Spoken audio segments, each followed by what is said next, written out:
Le contrôle technique moto. Sujet chiant sur le papier, mais si vous vous êtes pas encore fait piéger, vous allez comprendre pourquoi je vous en parle aujourd'hui. Depuis avril 2024, c'est obligatoire en France, et 2 ans après, on commence à avoir un vrai retour sur ce qui recale les motos. Et franchement, il y a des trucs qui vont vous surprendre.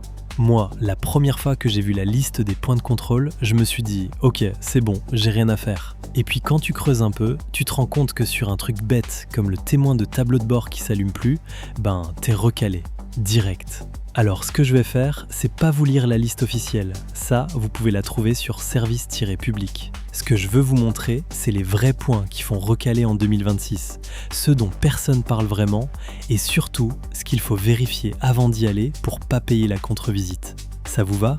Parfait, on y va. D'abord, un rappel très rapide pour ceux qui découvrent. Le contrôle technique moto, c'est tous les 3 ans, environ 60 à 75 € selon les centres, et il concerne toutes les motos de plus de 125 cc immatriculées avant 2017. Les plus récentes ont un délai différent, on va y revenir. Voilà, ça c'est fait. Maintenant, les vrais trucs qui font mal. Point numéro 1, l'éclairage. Et alors là, énorme piège. On pense tous que si nos feux marchent, c'est bon. Non. Les contrôleurs vérifient aussi les catadioptres, ces petits réflecteurs à l'arrière et sur les côtés. Si vous avez customisé votre moto, virez la plaque d'origine, changez le garde-boue arrière, il y a de fortes chances qu'il vous manque un catadioptre quelque part. Recalé. Deuxième piège éclairage, l'orientation des phares. Un phare mal réglé qui éblouit les autres véhicules, c'est un défaut majeur. Si votre moto a un peu vécu, si vous avez changé une ampoule, faites régler avant. Point numéro 2, la pollution. Et c'est là où ça se corse. Le contrôle sonore, en gros, il mesure le bruit à l'échappement. Si vous avez un pot non homologué, si vous avez déchicané, si le DB Killer est parti à la benne, vous êtes recalé, et pas qu'un peu. Bon, soyons honnêtes, beaucoup de motards roulent avec des pots limites. Ce que je vous conseille, c'est de remettre votre échappement d'origine avant le CT, si vous en avez un, dans un carton au garage, et de repasser sur votre config habituel juste après. C'est pas glorieux, mais c'est la réalité du terrain.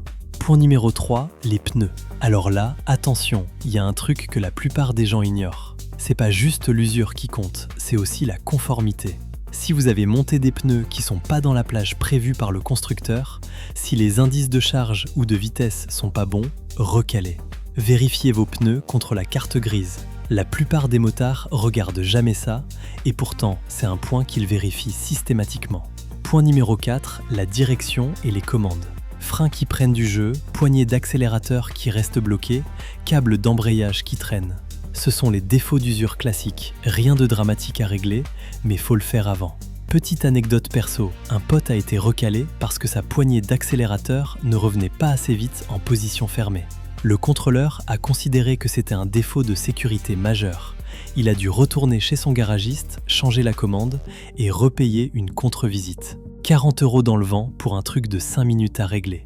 Point numéro 5, et celui-là, beaucoup de motards l'oublient, les émissions polluantes. Une moto qui fume trop, qui a un problème de carburation, qui pollue au-delà des seuils, elle est recalée. Sur les motos plus anciennes, notamment les carbus mal réglés, c'est un risque réel. Bon, maintenant, vous voulez savoir ce qui passe facilement. Une moto entretenue régulièrement avec ses éléments d'origine ou homologués, pneus conformes, éclairage fonctionnel, pot d'échappement conforme, elle passe sans souci.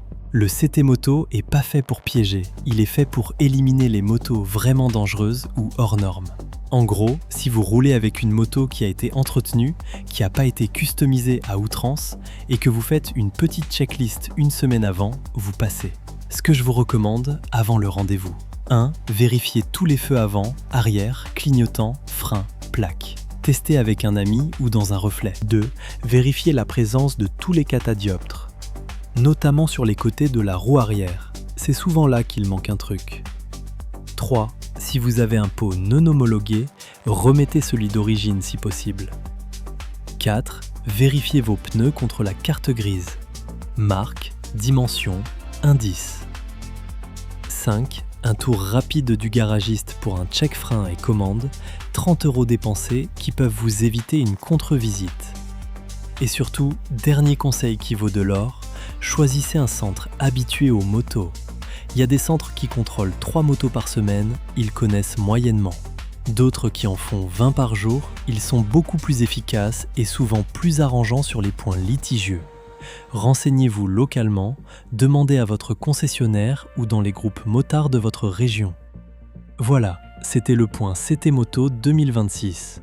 Si vous avez déjà passé le vôtre, dites-moi en commentaire comment ça s'est passé, sur quoi vous êtes tombé. Ça peut aider ceux qui vont y aller prochainement.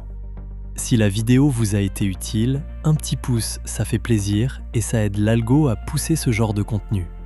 Et pour ceux qui découvrent la chaîne, je fais des tests d'équipement, des vidéos sur la réglementation et de temps en temps du documentaire moto. Abonnez-vous si ça vous parle. À très vite sur le banc d'essai.